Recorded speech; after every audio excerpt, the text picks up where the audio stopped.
Greetings, everyone. Hi, I'm Rashid. I'm the host of the Red Pill Diaries. I'd like to first, before we go live, thank each and every one of you for giving us another hour of your time and another day out of your busy lives. Thank you so much. It's very much appreciated. I also would like to ask you to subscribe, to like, and share the video.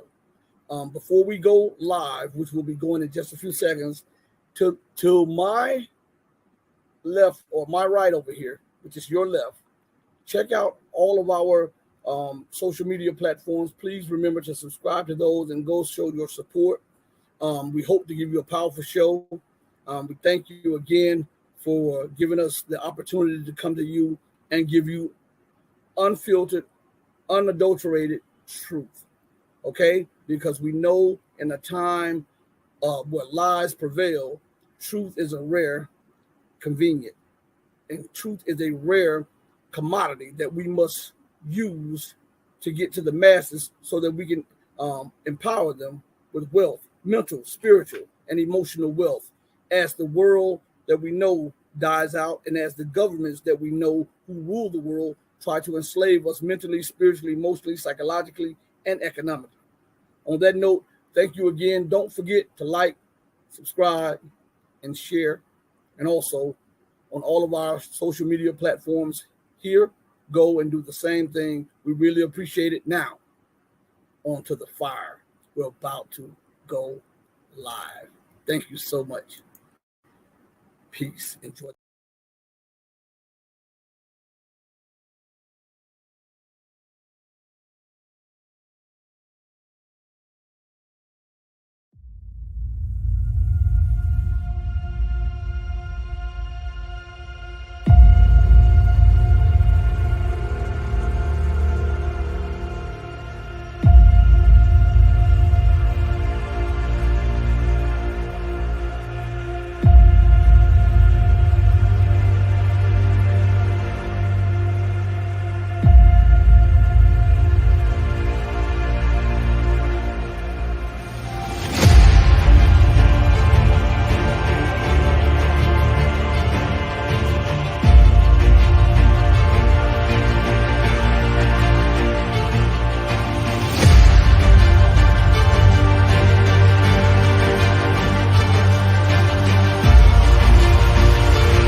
I'm your host, Rashid, and I'd like to thank you for giving us another hour of your day and another day of your time. Now, let's get right into it. Today's show is called Breaking U.S. Hegemony and Building a New World, one BRICS at a time. Now, we had another show scheduled for today, but at the last minute, something came up with Matthew Eric. He contacted me early this morning. I would say late last night, but it was early this morning. Something had come up, and he asked, could I postpone it just for a little bit? And so I told him, cool, we can do that. So we postponed the show for a few days so that he can take care of some unexpected business that has come up for him, okay? So I didn't want to leave you guys high and dry, so I decided to just schedule in his place a short live stream, and we can just talk about some issues that are now at the front and center of global politics, global geopolitics, and culture. And what better subjects to address than the breaking of U.S. hegemony, which means the collapse of Western power, Western influence, and Western domination, while also explaining that it is happening one BRICS, BRICS, at a time. And so let's get into this subject and let's talk about a few things, because there are so many interconnecting points to this puzzle that most people don't understand. When we look at what just took place recently with the BRICS expansion, when BRICS just held a meeting a few days ago, and I believe it was last week, and they decided to expand, and now BRICS has become BRICS Plus, meaning that it now comprises well over 45% of the population of the planet Earth. It has between 40 and 50% of the global GDP, and it has over 40 to 50% of the commodities, hydrocarbons, and it accounts for a huge matter of fact. If we want to look at it, China is the economic engine of the BRICS. And if we look at the rules-based order, and we look at the two economic engines of the rules-based order, which is the United States and Germany, these are the two dominant economies of the Western world. Germany's economy is in total and utter decline. The United States economy is in total and utter decline. They continue to fund their economies through the printing of money without any tangible assets or goods to back the money, which means that they are exporting inflation, which will soon come back into their borders, which will ravage not only the government, not only the economy, but the people of the economies and nations. Okay? So, again, let us get something established that the United States is the economic engine of the rules-based order. And we've addressed what the rules-based order is, but we're going to address it again for those of you who may be new to the platform and those of you who may not understand or may need a refresher course on what this rules-based international order is, that the United States, that France, that Great Britain, and that the NATO or European nations continue to talk about and continue to trumpet, because they wanted to supersede the established, quote unquote, established international order, which, as long as the United States dominated and benefited from, that was the one to look out. But now that she is losing her position, her influence, and her wealth, it is no longer the international order. It is now the rules-based order, which is inherently racist to the core. Okay? But what else could you expect from the exceptional nation, right? And her minions. But we're going to address something. Let's pull this up real quick. Rules-based order and this thing, because this is something that you must understand, because this has a direct tie with France in Niger.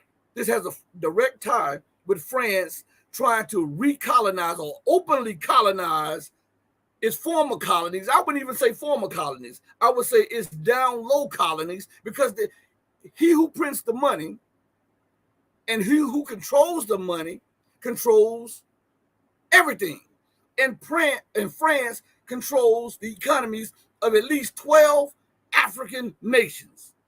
I want you to understand what I'm saying here. So, and this is connected to the BRICS. This is connected to the collapse of American power, Western domination. Think about this as we talk about the international order and the rules-based order. France requires those those down low colonies to deposit 55% of their international or their national reserves, of their currency reserves, meaning that for every dollar that the nation gets, France requires them to deposit 55 cents of that dollar into France banks. Now, check this out. Not only does France require that, so France can hold that, France requires that, and France also prints the currencies of those nations. Now, how in the hell can you be totally economically and politically independent when somebody else prints your money and holds the majority of your foreign currency reserves, which allows you to trade with other nations independently, which allows you to fund national projects? Okay? Nobody addresses these things.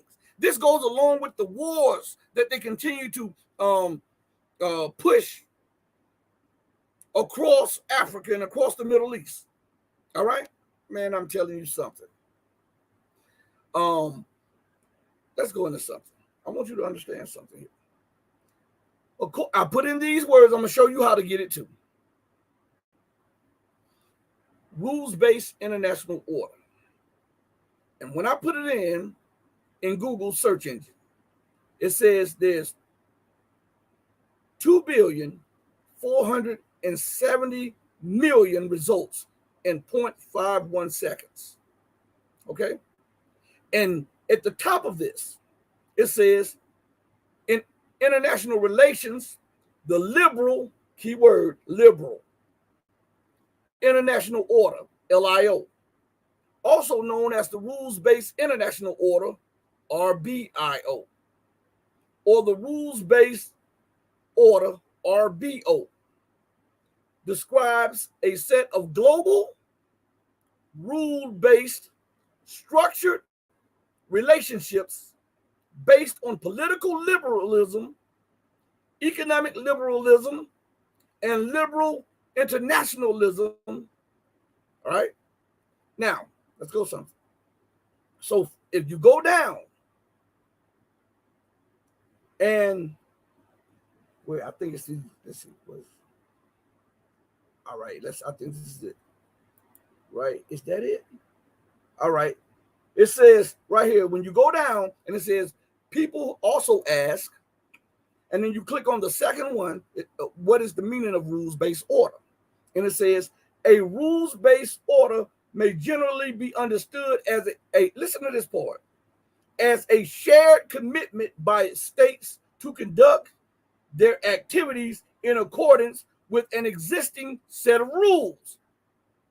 The rules-based order is underpinned by a system of global governance that has developed since the Second World War. What is significant about that? Huh? First of all, coming out of World War II, who was the predominant power? The United States. Who made the rules? The United States. And who dominated this order? The United States. Right? Is that not right? Now, the thing about this is that because America believes herself an exceptional nation, she makes the rules up as she goes. They don't apply to her, but they apply to everybody else. And if she tells you what a rule is supposed to be and you flaunt that rule, then you're in opposition to the rules-based international order, right? I mean, man, I'm telling you, these people are crazy as hell, okay? But let's go further. Let me go down a little bit.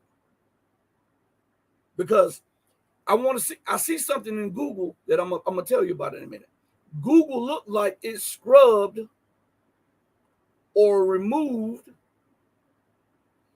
the definition that I once told you on the show. So I'm looking at this. It's the rules-based international order. Let's see. Hold on one second. I want to see if they did it. I want to give them their credit if they haven't. I'll put in something else. Rules-based order, international order. Let me see if I can put this in and pull up the same thing that I once put it. Let's see. Rules-based international. They moved it. They moved the definition. After I did the show a few times and I told you about the definition of the rules-based order and how it's in opposition, I used their definition and showed you how the rules-based international order is in opposition to the international order or international law. It was in the very definition of this stuff. And I've done multiple shows reading the very definitions of this to you. All right. So let's go a little further. Let me see if I can pull it up somewhere else for you guys. Give me a second. Let's see. Difference. No, they removed that. They removed it. It used to be right at the top. Google is scrubbing definitions that are not in line with the Western theme of things. But what are we to expect? We know. So let's see if I can put it up another way, because I really want you to see this definition. Give me 1 second. Rules-based international order. Rules-based order. Let's see if we can pull it up another way. Yeah, they removed that. They removed the definition of it.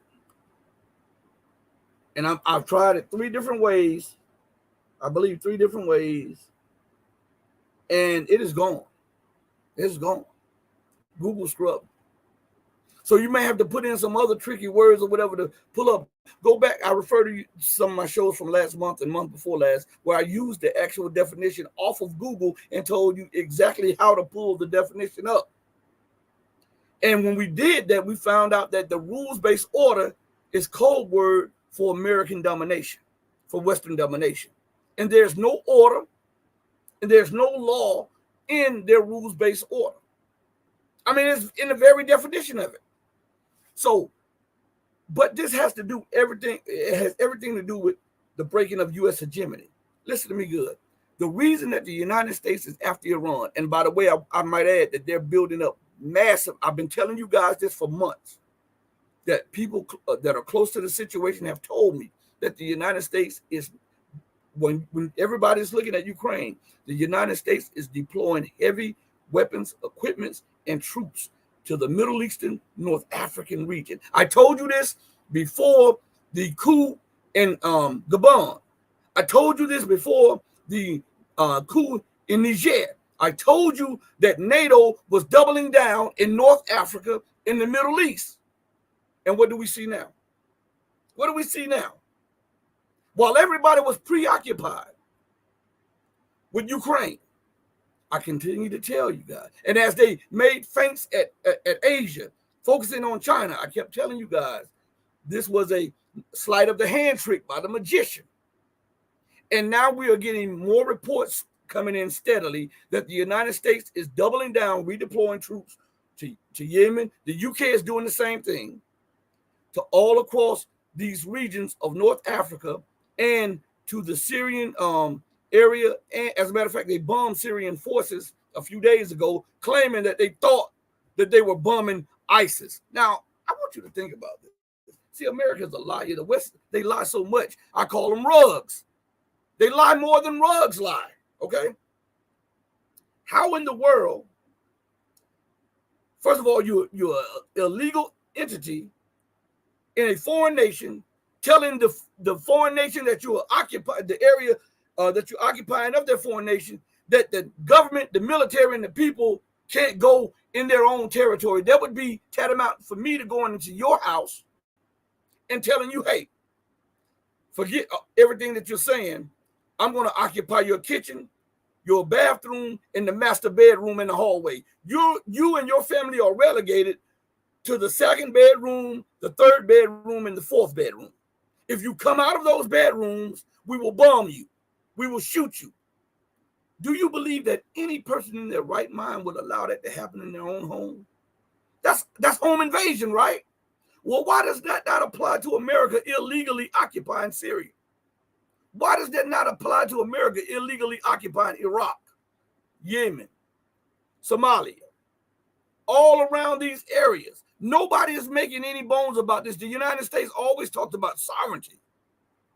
Right now, they're screaming about territorial integrity of Ukraine while violating the very tenet and essence of territorial integrity and national sovereignty in Africa, all across the Middle East. They won't even pay any attention to U.S. mandates or UN mandates about returning islands to the people from those islands in the Pacific.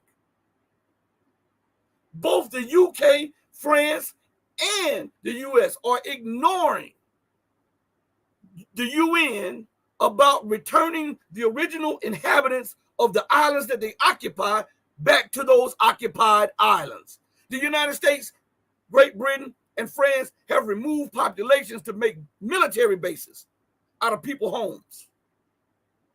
And that's not a violation of national sovereignty, international law, territorial integrity. Why? Because they're doing it. They make the rules, and whatever they say, they do, and that's what it's based off of. The rules-based order, right? But BRICS and BRICS Plus is now shattering this myth of American dominance and bringing to light Western intransigence, arrogance, hubris, and racism. Okay? They are screaming to the top of their lungs over Ukraine when they instigated the thing. Now, I want you to think about this, because sometimes we don't think about stuff like this. In my show, I like to provoke thought, right? Ukraine is I can be off by the miles, but some 7, 8, maybe 9,000 miles from America's shores. And America says it's in her interest to go in there and bribe the governments, overthrow the governments, put in place a Western-led government, right? Do you know the spokesperson of the Ukrainian military is a he/she from the United States? Huh? Now, that's in America's interest, but it's not in Russia's interest, which Ukrainians and Russians or Slavic kin is not in Russia's borders to remove NATO and U.S. bases out of Ukraine, which borders Russia. Russia can throw a coin across the border, and it's not in its national interest or its favor to do that. But America, 8,000, 9,000 miles away, it's in her interest and rights to do it. You make that make sense. The hypocrisy of the West, right? The hypocrisy of the West is on full display, and the world is watching. So now they look at Russia, they look at China, they look at the expansion of BRICS, they look at Iran as threats to this rules-based international order, and they see a weak link. They thought it was South Africa. And then they recognize, hell, Great Britain still has pawns in Indian governments. They didn't just, listen to me good, when the British left India and all of the former colonies, they didn't just pack up and leave. That's against their nature. When have you ever seen a colonial power just pack up and leave without anything? What they do when they pack up and leave is cause tensions between the ethnicities, right? The tribes and the cultures. And then they leave people who have been indoctrinated with their ideology there to foment division, strife, and make them ascend to power. It was no coincidence that the McMahon line between China and India was left like that, because look how long that's been since the British pulled out of India, and look at how China and India had to deal with that. Look at the difference in what's going on in Pakistan and India, Bhutan and India and Pakistan, or Bhutan and India and China, Bangladesh, India and China. Look at China and Chinese Taipei, which is Taiwan, and Japan and the United States. Look at North Korea and South Korea and their beef over disputed territories. Look at all of these regions where Western colonial powers were. It is no coincidence that everywhere they go, when they pull out, there's trouble. And then guess what happens? The Western powers who created the trouble claims to defend international law, and they use that to further their so-called national interests so that they can dominate the people, and then they come back as though they're the peacemakers and offer a plan for peace and stability. And if both sides who have been divided by the colonial powers accept the colonial powers' peace plan, then guess what? They are ruled once again by the colonial powers. Isn't that something? But the world is catching up to this trick, right? So listen to this. Marjorie Taylor Greene, a congresswoman, a firebrand congresswoman, says this. She let the cat out the bag, okay? I'm going to click on it, and I'm going to read it to you. Bear with me. This was reported September 1st. RT did an article on it. Sputnik News did, or Sputnik, I think they pronounce it Sputnik, but you know, we tear up languages, so we say Sputnik News, okay? But, and other people reported on it. But guess what? The major Western outlets ignored it. But this is Marjorie Taylor Green, and this is what an article came out, and the headline is this: Rise of BRICS, BRICS. BRICS, that's Brazil, Russia, India, China, and South Africa, plus these new nations that have been incorporated into the BRICS plus. Listen to what she says. The rise of BRICS is devastating for the U.S. That's what the Congresswoman says. I'm going to read this to you. Pay close attention to it. The group can bypass the dollar. Bing! You hear this? This is why it's devastating, because for so long, the United States has been able to export inflation, manipulate interest rates, which causes spikes in food, spike in fuel, spike in energy prices, which also foments crisis in other nations and causes division, and also lead to color revolutions and overthrow of governments around the world.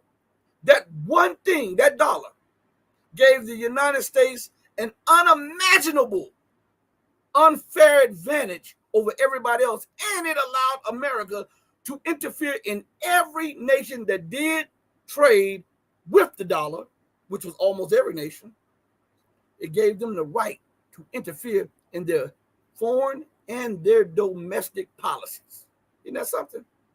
Nobody. See, I hear a lot of people talk about they're adamant about a new world government and a one world currency. Hell, the United States dollar has been the one world currency for the longest. Nobody even screamed about that. That was the one world currency. It was the reserve currency of the world. What does that mean? It's only one reserve currency of the world. That means that it was accepted not only in the United States, but in every nation around the globe. And in most nations, at the time when America was at its strongest, the dollar was accepted over their own national currencies. So that's a one world currency that nobody looks at. I told you, thought-provoking here. So listen to what she says. The group can bypass the dollar, chipping away at Washington's economic dominance. Stop right there. I thought Trump wanted a fair playing field. I thought Obama wanted a fair playing field. I thought Biden wanted a fair playing field. America can compete with anybody on a fair playing field. We don't want Huawei here. We don't want TikTok here. We don't want this, and this here. We want a fair playing field. But Miss Marjorie Taylor Greene let the cat out the bag. America can't compete on a fair playing field. Thus, she needs an advantage. And that advantage is the maintaining of U.S. dollar supremacy. Again, let's read that. The group can bypass the dollar, chipping away at Washington's economic dominance, Marjorie Taylor Greene has said. As BRICS gain momentum, the U.S. economy becomes weaker because the members of the grouping can circumvent American sanctions and trade in their own currencies. Republican Representative Marjorie Taylor Greene said on Thursday. Now stop right there. Would that be so damning for the rise of BRICS if America was producing something that was tangible that the world wanted? Huh? If I had a product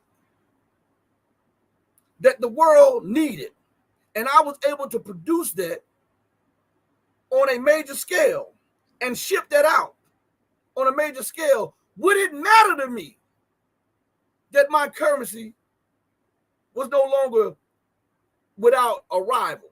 Would it matter that my currency was now equal to 2 other currencies or 3 other currencies? No, because I would still be making my way because I was productive. The only time when this really matters is when you're no longer productive. America is no longer productive. What does she produce except war, division, dollars, and movies? And check this out. People are being wise to the wars. They're getting wise to the division that America causes. They're rejecting her movies because guess what happens with the movies? She just continues. All she does is remake. There's no creativity in her anymore. The creative mind has been taken from her. And this has become a threat. So what does America need? They need some type of an advantage. And the advantage is the dollar. Hence, you see America trying to destabilize and recolonize nations around the globe. Right? Stop me if I'm not making sense to you. Okay? Let's go further. Speaking to her constituents in Georgia, the Republican Congresswoman lashed out at the administration of the U.S. President Joe Biden, which she said is turning a blind eye to the rise of BRICS, an economic group which consists of Brazil, Russia, India, China, and South Africa, and accounts for more than a quarter of global. It's more than a quarter. They listen to me good. Every time they publish this stuff, they'll say a quarter. Then they'll say 30%. Then they'll go do a Google search. Then they'll say the BRICS account for 40%. Then they'll say almost 50%. Okay, if it accounted for 40 or almost 50%, when it was just Brazil, Russia, India, China, and South Africa, it just expanded to 11 nations. So shouldn't that mean that it accounts for more than 50% now?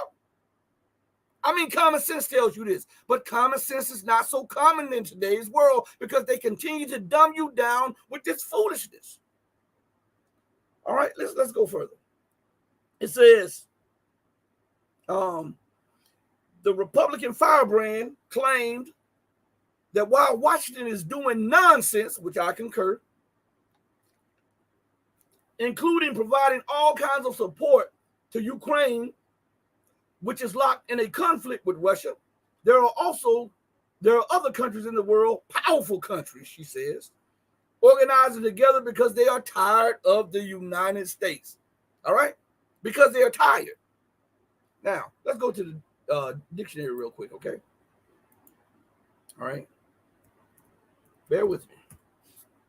The definition of tired, according to Google, is an adjective. And it means in need of sleep or rest, weary, worn out, exhausted, fatigued, tired out, overtired, weary, sleepy, fed up with, bothered with or by, sick of, sick and tired of.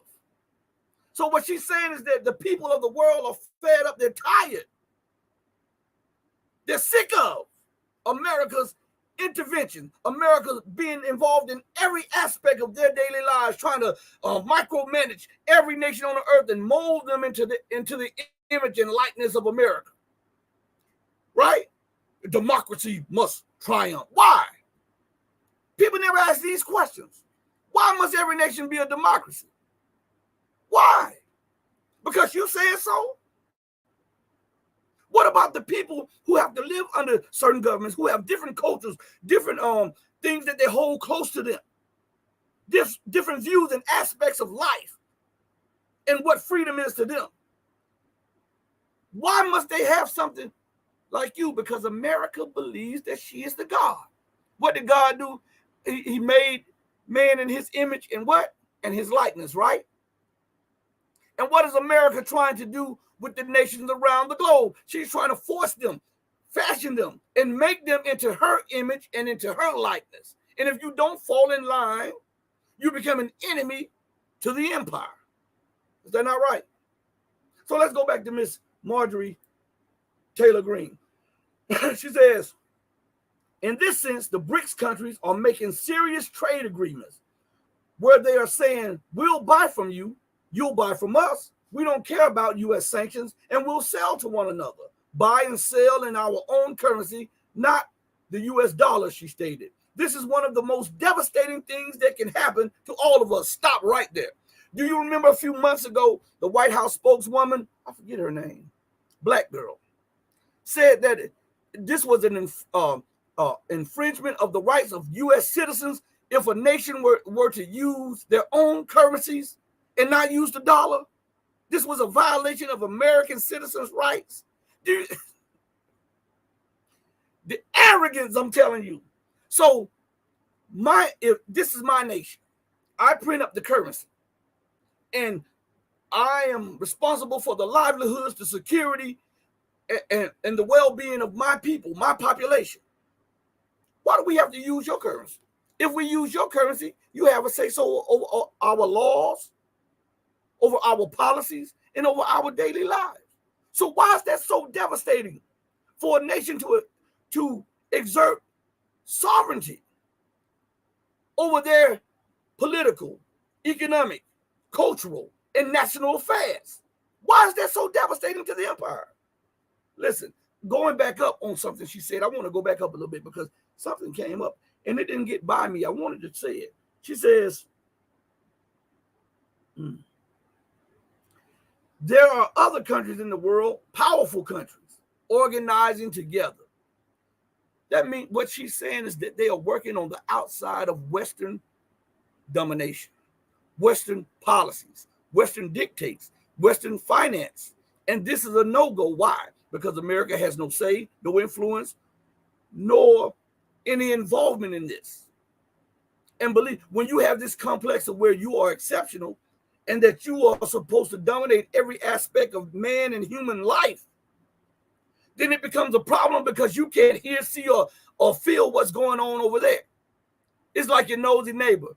Have you ever had one of the nosy neighbors in the neighborhood?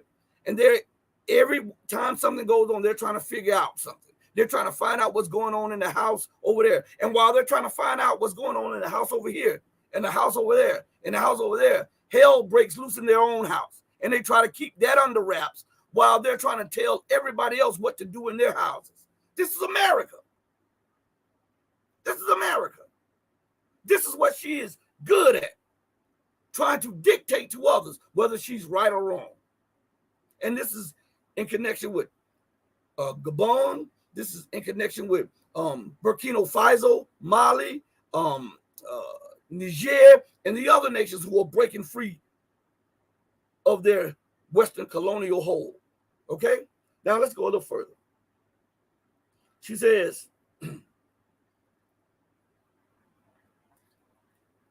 man, this is something else right here. This is what she says. As BRICS become more powerful, the US dollar gets weaker, she said. And you know what happens to all of us? We're going to go broke. Stop right there. Well, if you were producing something and you were productive outside of war and manipulation, you would have tangible assets in a time of uncertainty. But because you know that America exists on the gratuity, the American dollar exists as the international reserve currency on the gratuity of the nations around the world, you find yourself now in a precarious situation that even though you tell the world that America is the richest country in the world, the reality says otherwise. And now you're seeing the wealth, the influence, the power, and the domination all dissipate from the hand of empire. Okay? It goes further. Listen to what she says. The Congresswoman predicted, adding that this dynamic will negatively affect the retirement plans and personal savings of ordinary Americans. Why? Because this is a Ponzi scheme. The American economy is a Ponzi scheme. It is a service economy that is built on illusion. No tangible assets. The dollar has no viable backing. How does America keep the US dollar as the international reserve currency? Through the threat of war, through destabilization, through overthrow of governments, through the imposition of irrational, illogical, and racist, fascist laws on other nations. You don't think America is going insane? What do you call this? When a nation has become so enraged that they're doing things claiming publicly that is in the national interest of the United States. But in reality, even Stevie Wonder sees that it is a hindrance and to the detriment of U.S. citizens. How in the hell can you say sanctioning Russia, the largest exporter of wheat products, fertilizer, which grow the products, one of the largest exporter of oil, diamonds, gold, silver, palladium, and all of these other precious minerals, and gas and oil. How can you rationalize sanctioning that, stealing $650 billion in front of the entire world, and say that Russia is the aggressor? Now, let's be reasonable. Flip the script. And what if Russia did that to the United States? What would America say? That would be a what? A declaration of what? War. Right? That's what I'm telling you. That mine. I can and no one else can. That is Belshazzar. Nebuchadnezzar and Belshazzar in the fall of Babylon, the Babylonian Empire. Look at what my hands have wrought. I am and there is none other. Right? Am I not telling you the truth? So let's go a little further. Now, and I want to explain this, and we might do a part 2 of this, all right? Because I'm not going to stay on the air for no 2-3 hours, okay? Not today. I have a few things I have to do. Also, we got some surprises dropping for the channel members. So if you haven't become a channel member, please become a channel member. That supports the channel. It keeps the work going. Also, hit the like button and subscribe. On top of all of that, become a patron. Go over to patreon.com/the Red Pill Diaries, all one word. Also, go to all of our other platforms and join. Thank you so much, because I already know that you're going to do it, okay? Because you love truth, all right? And we're the best vehicle for truth. And as I often say, remember this, that this little channel here is your favorite channel's favorite channel, okay? We are your favorite channels, the channels that have 100,000, 200,000 subscribers. We're their favorite channel. They get ideas from us. I do a show. I do a channel video a day, 2 days, 3 days, 4 days later. They're talking about the same issues and using some of the same points. Okay, so I know that this little channel is your favorite channel's favorite channel. Okay, let's go further.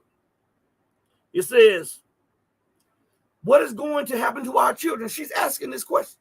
What is going to happen to our children when the US dollar means nothing anymore?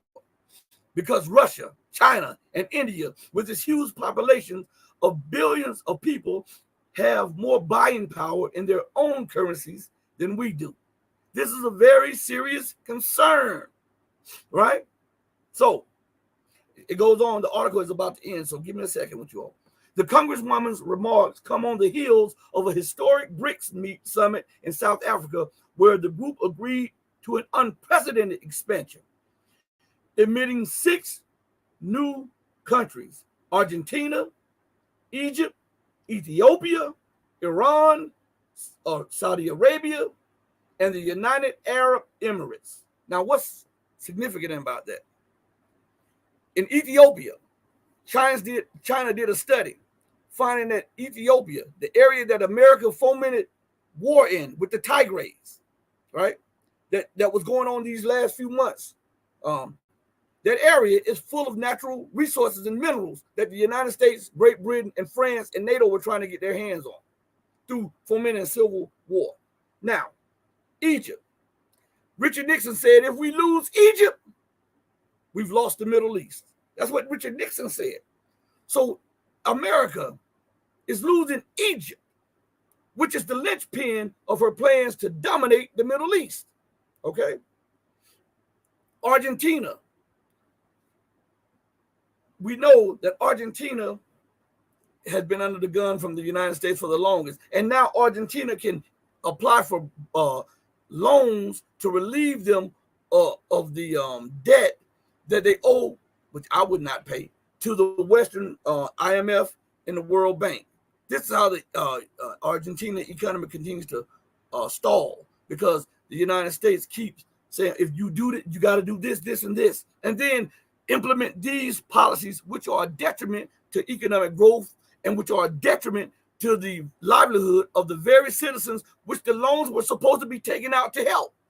If you think I'm lying, go look at the guidelines of what the IMF and the World Bank demands of these nations. Now, all while The reason that the nations are in the condition that they're in is because the United States at one time or another, or European nations at one time or another, colonized these nations, siphoned the wealth off, or overthrew the governments, put in their own people in there, and these people took out great loans from the West, and these nations are caught trying to repay loans that they can never get out of, the debt trap.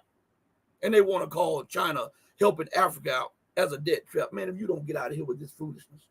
Anyway, it goes on and says, now let's go. The United Arab Emirates, a big oil and gas producer, right? Iran, one of the largest oil and gas suppliers on the planet, right? We see Saudi Arabia, the largest gas supplier in the world. At times, Russia surpasses it. It goes up and down. It fluctuates, all right? So now you look at China, the largest economy in the world, purchasing power parity, the largest producer of goods in the world, the largest infrastructure project builder in the world, the largest investor, the largest trade partner, right, in the world.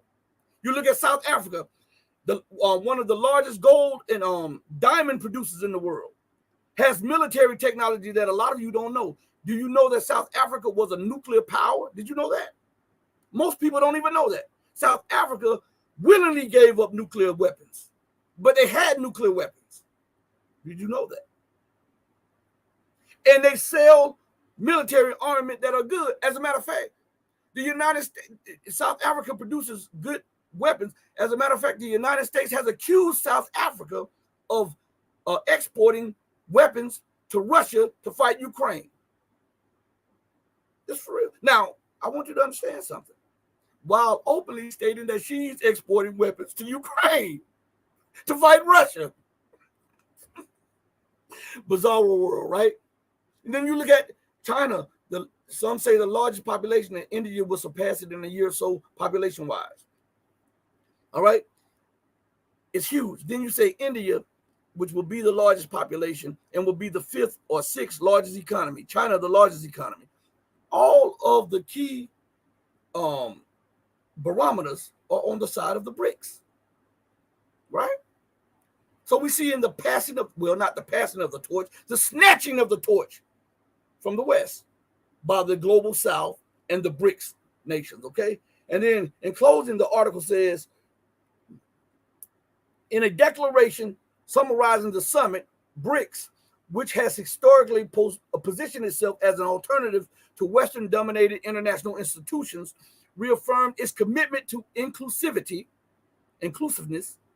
while expressing support for the legitimate aspirations of Africa, Asian, and Latin American countries to play a more prominent role in the global arena. Now, what's important about this?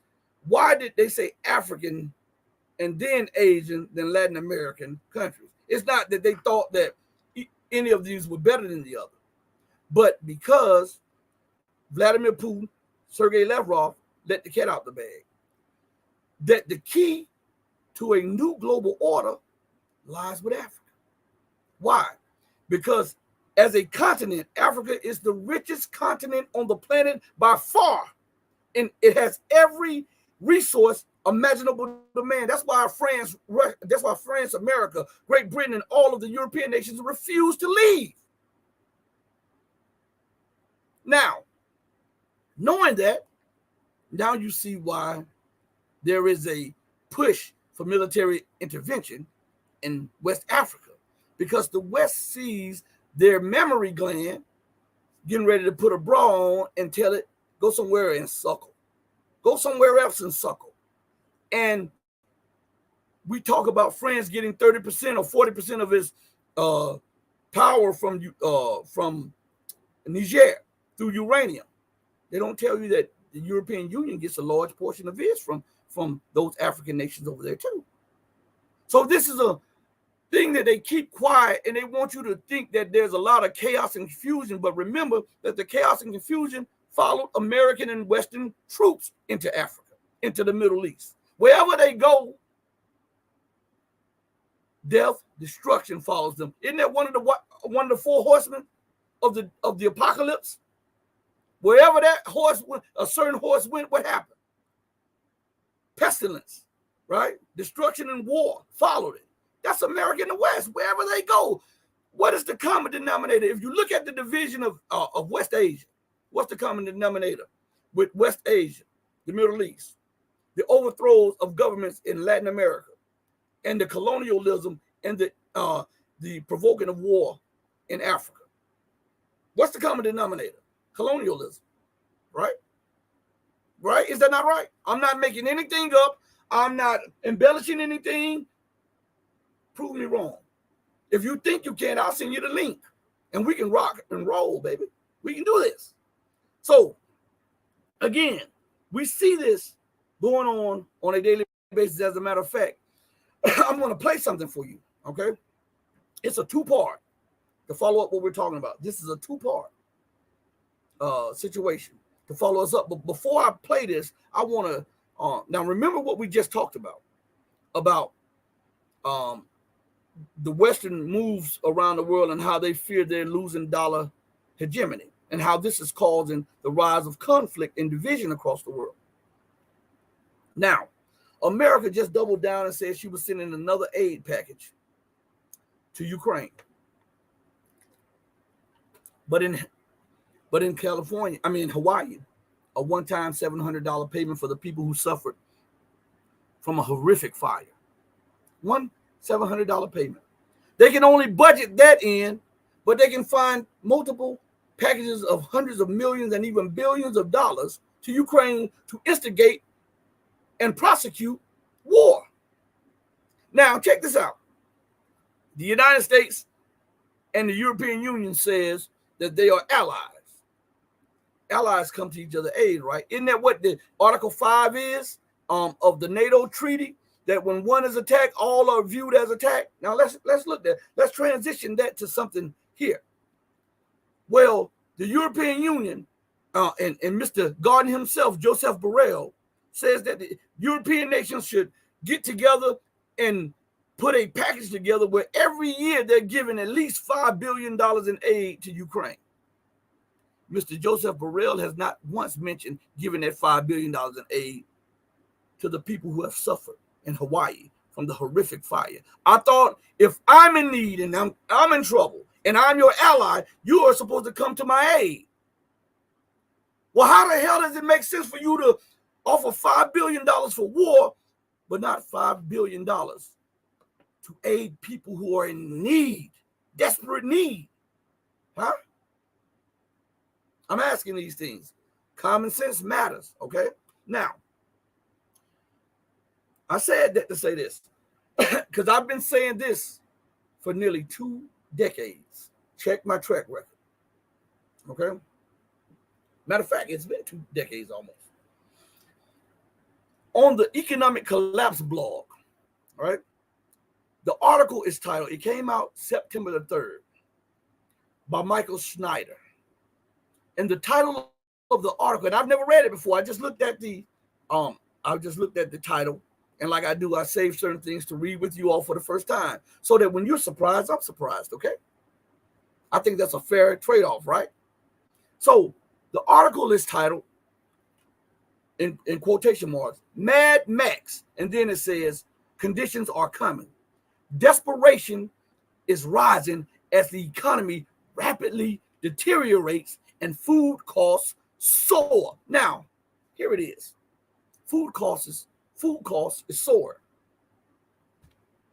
Russia has had a record grain harvest this year. So America sanctions Russia. She starts and instigates a war in Ukraine. 2 of the largest suppliers of grain and wheat in the world. Right? So of course, prices will spike. She sanctioned Russia. Russia is the largest, potash, I believe that is, which is something that they need for farming. And all of this other feed that is needed for cows and all other animals. She sanctioned Russia. And then she says, oh, food prices are skyrocketing. What the hell do you think? That is almost like you getting a butcher knife, chopping off your finger and say, oh, I'm bleeding. What do you expect? See, this is what I'm saying. This is why these people cannot be connected up here. This is why they have to be lunatics. They have to be bizarro people. All right? They have to be berserker leaders. Look up the word berserker. Look up the word berserker. Mentally, these people have to be berserkers because they have a craving and an insatiable taste for war at all costs without sitting down contemplating the economic, political, and social consequences. Right? So the article says, Mad Max conditions are coming. Desperation is rising as the economy rapidly deteriorates and food costs soar. Now, I'm not going to read the whole article. I'm just going to read a little bit of it. So this will be new to you and me. It says, I knew it was up there, but I just didn't read it a few days ago. Listen. How far would you go to feed your family? Hopefully, that is a question that you will not have to answer anytime soon. But right now, we are seeing millions upon millions of people become more desperate as economic conditions rapidly deteriorate and food costs soar. At this point, most Americans are just barely scraping by from month to month. And in poorer countries on the other side of the world, there are people that are literally starving to death. As I have detailed previously, the UN billion people did not have enough food to eat last year. And 900 million of them were facing severe food insecurity. Sadly, those numbers will inevitably be even higher in 2023. A global rice crisis has erupted, and the collapse of the Black Sea grain deal has greatly restricted the flow of agricultural goods from that part of the globe. I just told you that. Food costs are spiking all over the planet, and that is really bad news for all of us. For those of us that live in the United States, the good news is that nobody is starving at this stage. That's what you say. But the food prices have become extremely oppressive, and economic conditions are quickly moving in the wrong direction. 670,000 full-time jobs have been lost in just the past 2 months. And on Friday, we witnessed the worst unadjusted payrolls report for the month of August since the Great Recession. Yes, things really are that bad. One recent survey discovered that 61% of Americans are currently living paycheck to paycheck, but I expect this number to go even higher in the months ahead. Inflation, mortgage rates over 7%, and credit card APRs north of 20% have pushed all income brackets into living paycheck to paycheck, according to a new survey from Lending Club Bank. In July 2023, 61% of U.S. consumers live paycheck to paycheck, unchanged from June 2023, but 2% points higher than July 2022. Generally, more consumers of all income brackets reportedly living paycheck to paycheck in July 2023 than last year. Aaliyah Dudum, a money expert at Lending Club, told Fox Business. Things are particularly dire. Let me go to this real quick, because we got to get the understanding of what this means for you. And I'm going to check the chat in a minute, okay? I'm not ignoring you guys. Y'all just give me a second. The word dire is an adjective, and it means terrible, dreadful, appalling, frightful, awful, horrible, atrocious, ominous, portentous, gloomy, doom and gloom, sinister, grim. Okay? Now, we have that understanding. Let's go back to the article. It says, lower income Oh man, that is something that I just cannot believe it's like that. Oh, it says things are particularly dire for low-income workers. That means grim.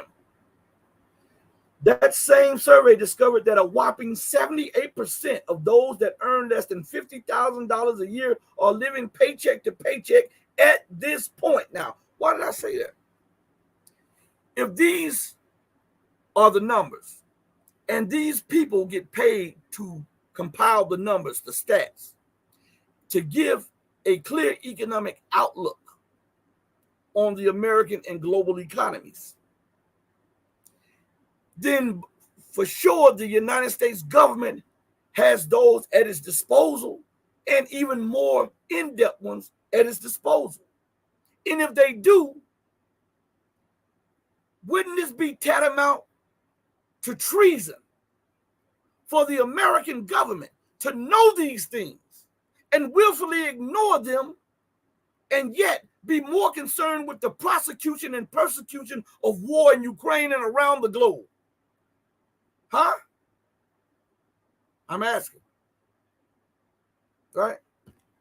They're more concerned with the rise of Russia and China than for you being able to send your children to Head Start.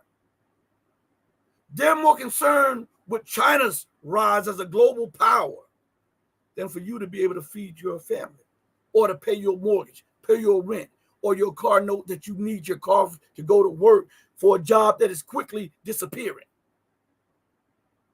And think about this. See, because I told you they don't think of the ramification of the policies that they enact.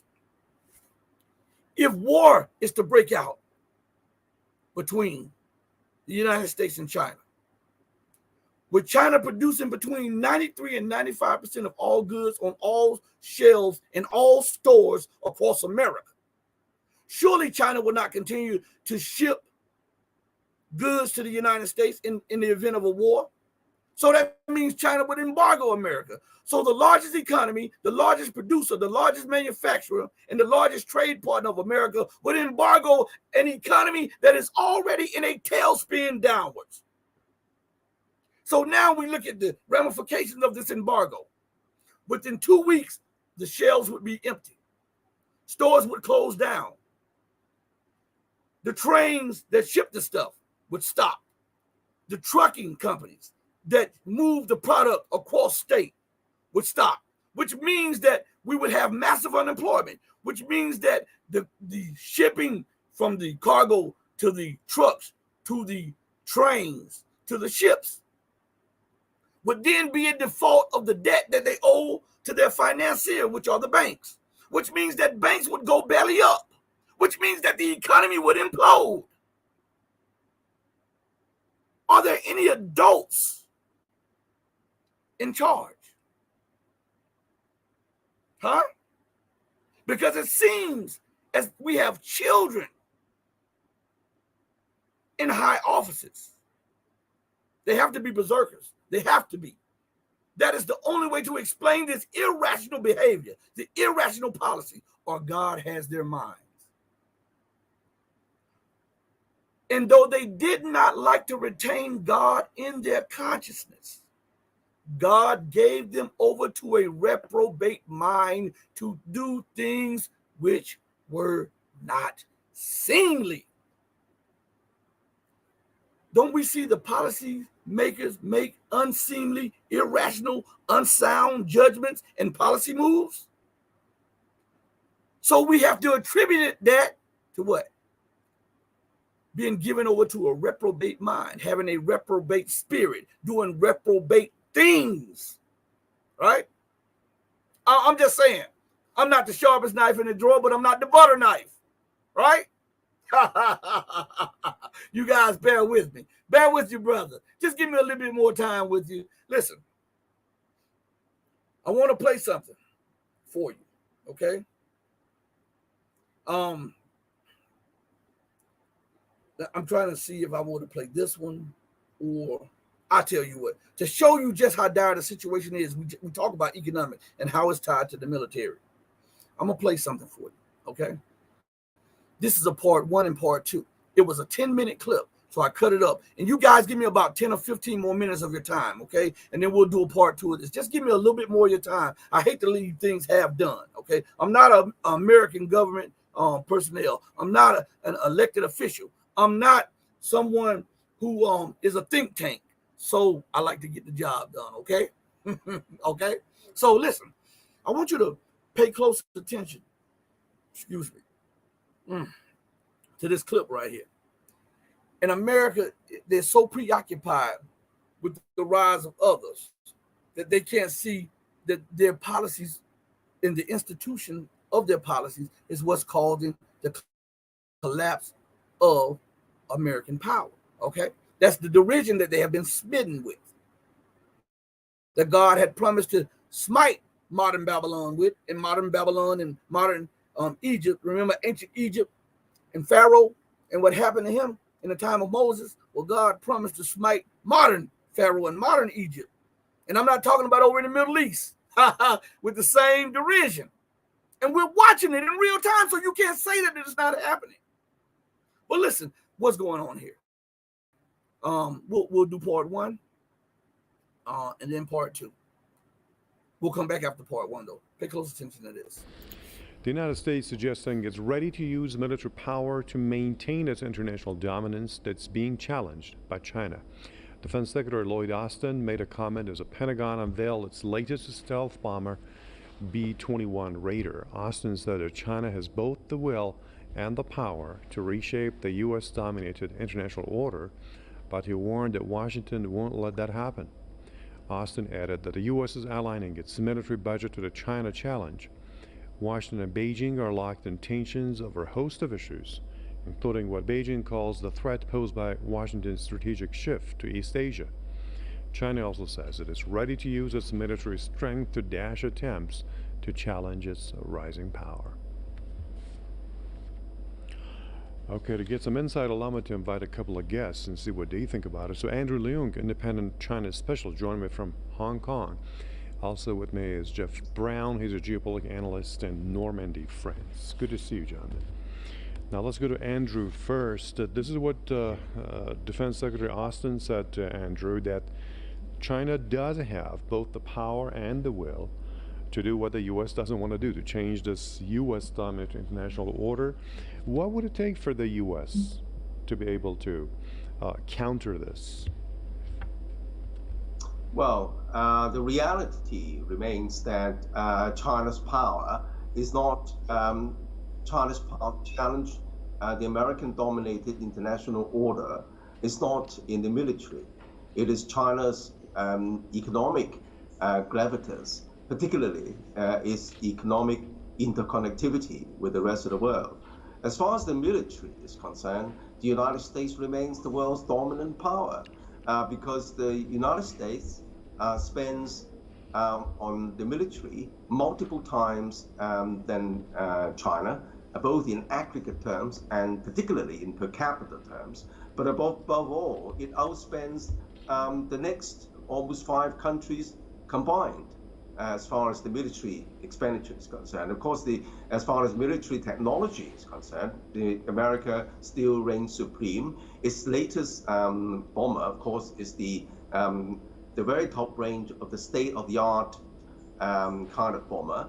And China is decades behind the United States.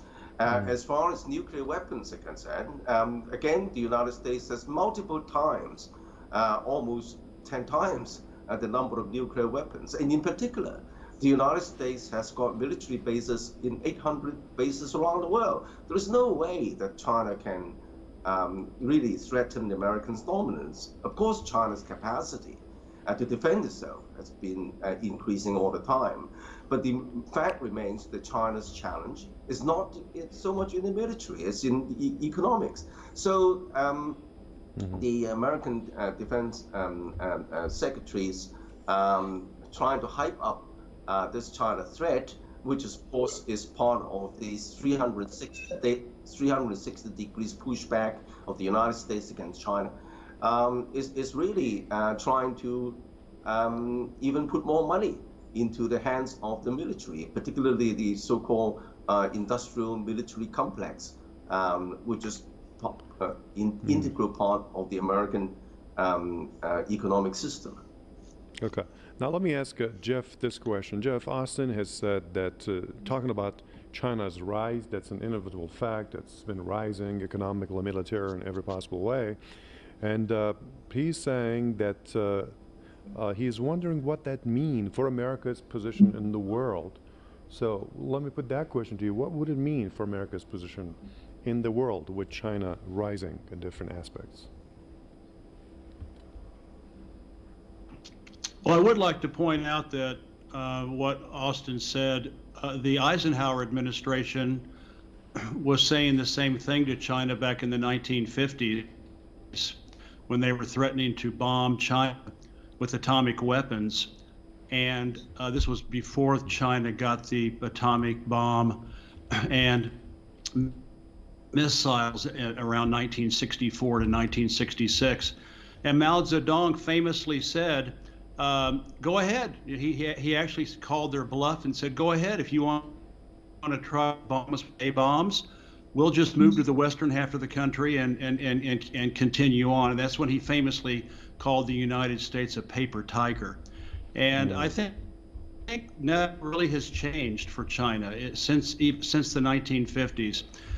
China is surrounded by dozens of U.S. military bases.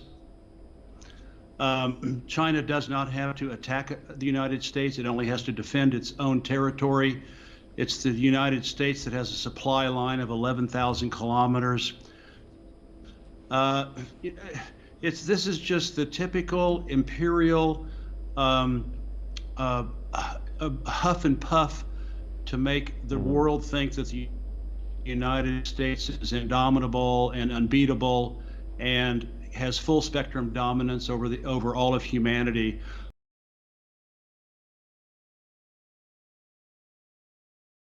Too, but I want to address something. And I don't. For those of you who are in the chat, I don't understand what's going on. Some of you guys are popping up in the chat, and this happens sometimes. So this has to be on YouTube's part on this one. Some of your chats are not showing up, and some of you people are not showing up in the chat. But in my StreamYard chat, you're showing up, and some of your comments are showing up in the StreamYard chat. So the YouTube chat is over here. Let me see, over here.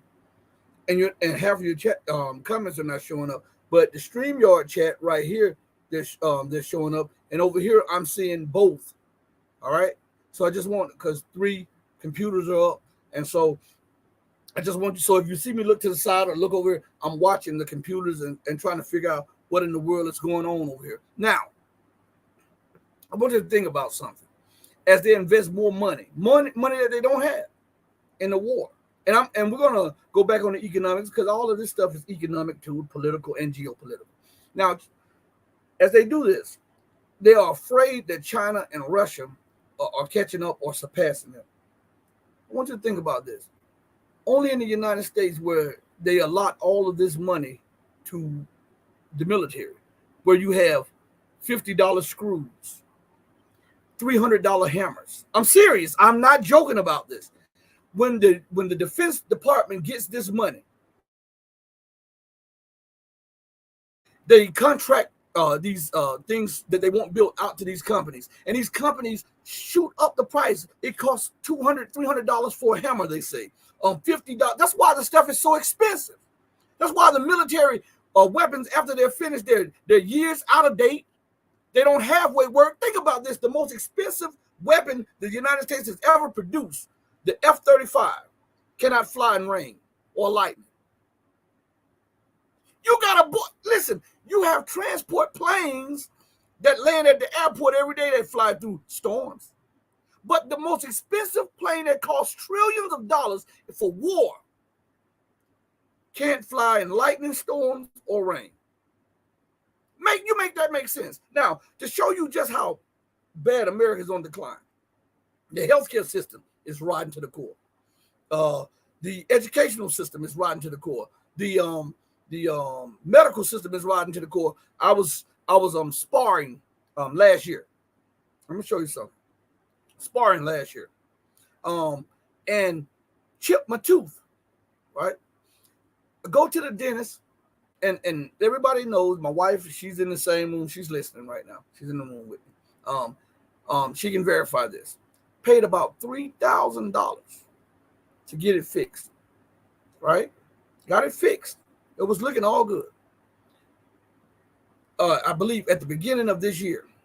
Now, mind you, from the time it was fixed to the beginning of this year, I think between 4 and 8 months elapsed. I was sitting down drinking water, and the part that they fixed came out. And I called the people, say, hey, listen, man, hey, I paid you all this money. Oh, you got to come back in. We got to schedule an appointment, and I said, what do you mean you got to schedule an appointment? You got my x-rays. You know what you've done. How about you just fix it? Oh, no, see, we got to schedule it. We got to run some more tests. And this is the plight of the average person dealing with the bureaucracy. And these people are in position to help, but they don't. They are about maximizing profit at the expense of the customer. And this is why America is declining also, okay? So before I get it fixed again, I'm going to do some research, because $3,000 is a hell of a lot of money to pay for 1, 2, especially when you have work done on your mouth, and then you have to pay $3 for 1, and that's not including insurance. You know, I mean, it's crazy. But this is the state of the medical system of America. You know, you have 2 different kinds of insurance to take care of it, and you're still paying thousands of dollars.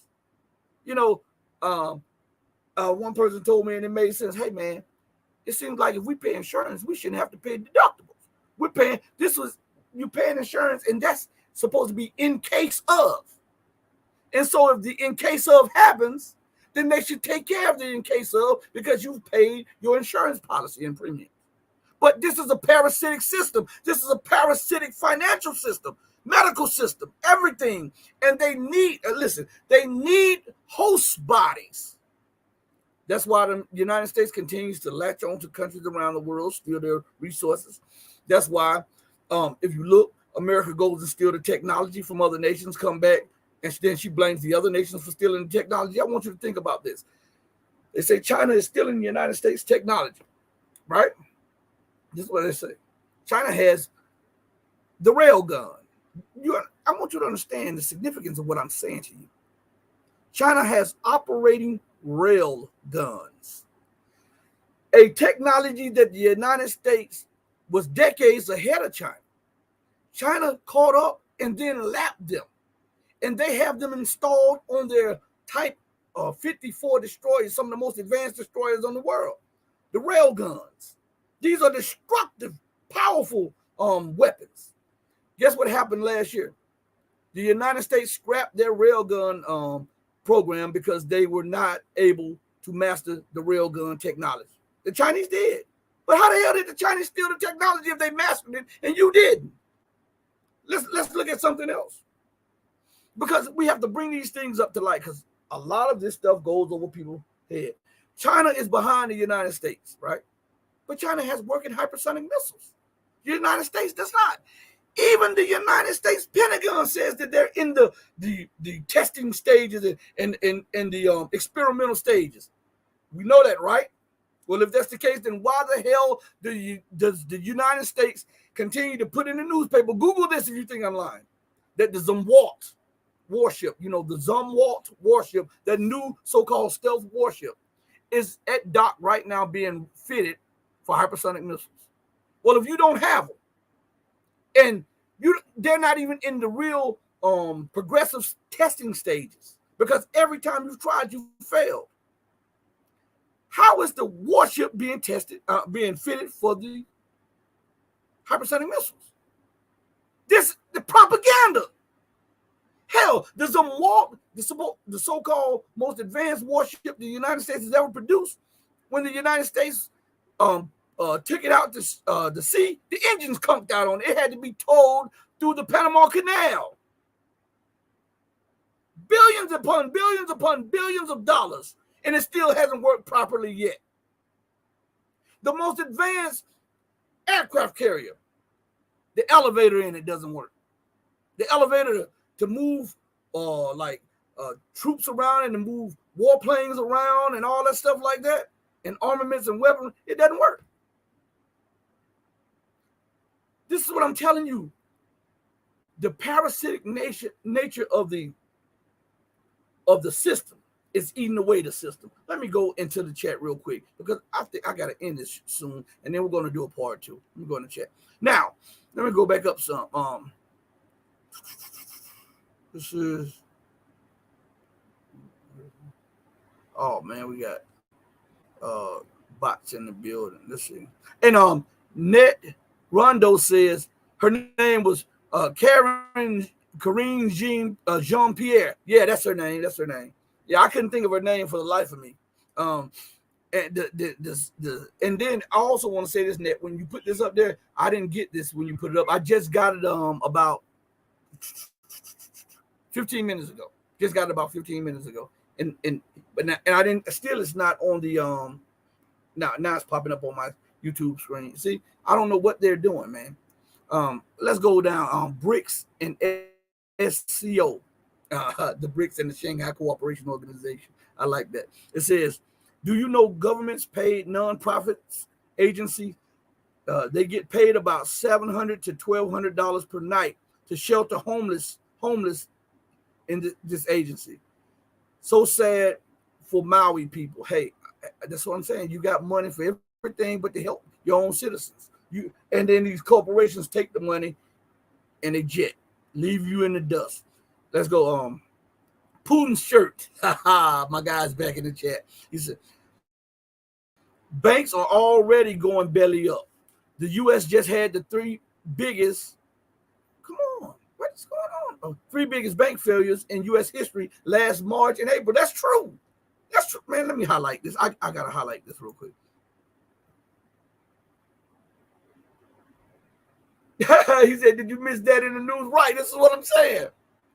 That's what I'm saying. That and think about this. Prior to that, multiple banks were closing down, and they'll say only 70 banks shut down. Or let's just give it an even number, a round number. Only 100 banks. The United States has tens of thousands of banks, right? They'll say only 100 banks closed down. But what they don't tell you is that those 100 banks each had about 30 or 40 branches. And then you do the multiplication and you'll see, whoa, my God, the size of the collapse when those 100 banks failed. All right? Because they know most people are lazy and they don't do research or they don't think. They just accept what is told to them. Shout out to Canada. Shout out to Canada. Let's see.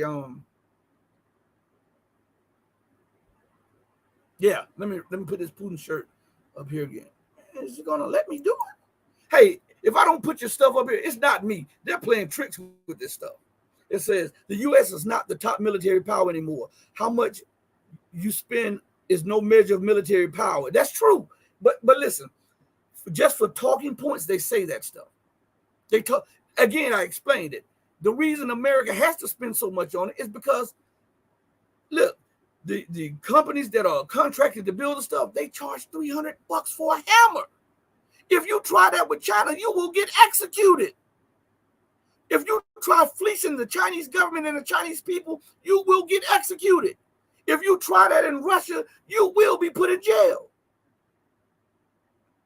But in America, hey, it's not my money, it's the taxpayers' money, right? And so they don't mind appropriating these bills for weapons that are that take 10 years past their prime to produce and are outdated once they go live. And all of these extended appropriations for these weapons that don't work. They're just fleecing the people. Scott Ritter said on the show, you know, the military-industrial complex is really just fleecing the people. Listen, it's been a great time talking with you guys. Listen, I have something I have to do. Since we really chopped it up and had a good time, we'll try to come back and do one tomorrow if I get a chance to. So you guys look out. But before I go, listen, hit the like button. Share this with people. Tell them about the show. you know, we have to do this to keep the show going because of they keep me out of the search engine. They take my subscribers away and everything else. So I'm fighting against the algorithm, the machine, and, you know, the powers that be.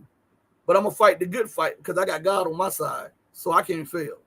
On that note, I go out the same way that I always come in. Oh, and remember this. Hey, join us also Thursday. We'll have the Intel Drop. You know, that's a series that we do on this platform. And we'll have, again, Larry Johnson, former CIA analyst, on the show at 10 a.m. Central Time, 11 Eastern Time, Thursday. We'll try to come back tomorrow and do a part 2 of this show about the BRICS. If I don't get to it, charge it to my head and not to my heart.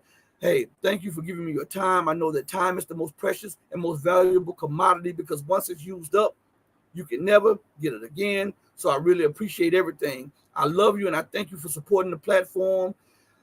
But remember that God, he will always love you better. Until we next speak again, stay strong, stay true, but above all things, stay righteous. Hey, mama, your baby boy loves you more than life. Everybody, I got to say, deuce.